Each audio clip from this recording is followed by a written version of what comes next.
was awesome. Yeah, it's very good. Right? They did a great job. But the offensive line, any of us can see that that's going on there, Nico. And I found myself, before we get into what they can do here, he took 70 sacks this year, 19 of them in the playoffs, insane. 7 in the Super Bowl.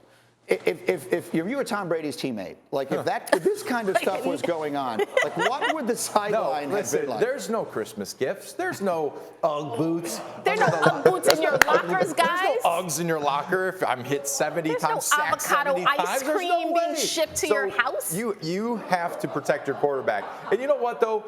The offensive line knows. They know. Like, sorry. You know when a sack happens or your quarterback gets hit, they run over there, they help them up. In their head, they're like, ugh.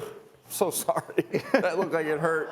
I'm happy I'm not getting hit like that. Think how many times they did that this year. 70 times. It's mind-blowing that a quarterback was sacked 70 times. Yeah. Think about that. So Tom would not have had that. He would have been just irate. Even if he was a young player. He was lucky when he was a young guy. They had a great offensive line. Right. They had veterans. They had Woody. They had Matt Light.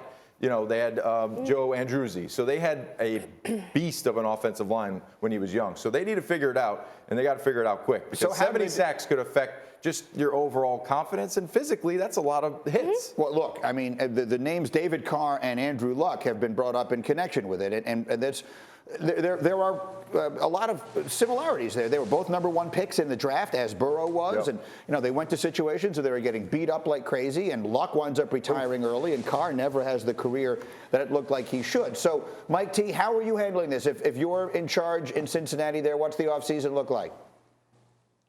It starts at the top. I'm going to economically align our interests with the head coach, who's also our CEO play caller. I'm going to give him $1 million bonus if during the 2022 season we are top 5 in fewest sacks allowed. Because Zach Taylor, I'd rather win 9 games with Joe Burrow healthy than 11 or 12 going empty and throwing the ball all over the park. How we procure talent, how we call plays, how we think about protections. We are going to be economically aligned, and you're going to get $1 million bonus as long as this guy is healthy and we're 5th or better in sacks allowed. He's just throwing That's money not around. Kmart shopping, by the way. That's going right down That Madison is Avenue. not Kmart basement I think shopping. that's making a really interesting point. And I candidly, I agree with it. You're better off winning 9 or 10 games and Joe Burrow still standing when you get to the playoffs than you are trying to, juice that 12th win out there. Because we saw it this year. They didn't need home field advantage. They went to Tennessee. They went to Kansas City. They got to the Super Bowl without the one bye that exists and all of that. So that's the direction it goes. Now, you were around them a lot. And Burrow has said the right thing every step of the way. Is there any reason to believe that he is as frustrated or concerned about this as the rest of us are? It's his body, so 100% he is concerned about it because he can't take that many licks for another season. But he's not the Tom Brady type in that he's gonna be barking at guys on the offensive line in a game. That's not who Joe Burrow is. I think we all have eyeballs. We see what is happening.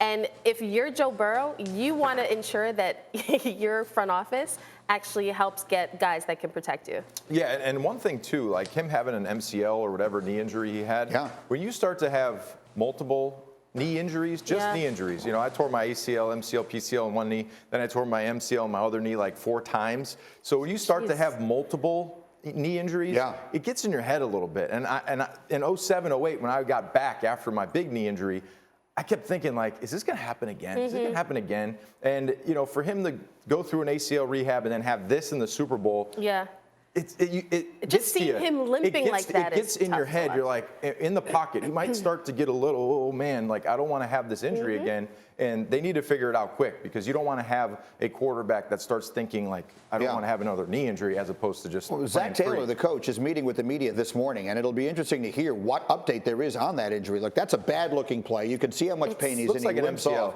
He finishes the game because he's got the adrenaline going and it's the Super Bowl. But let's hear from the coach that he's not hurt right now. Thank you for watching ESPN on YouTube. For live streaming sports and premium content, subscribe to ESPN+.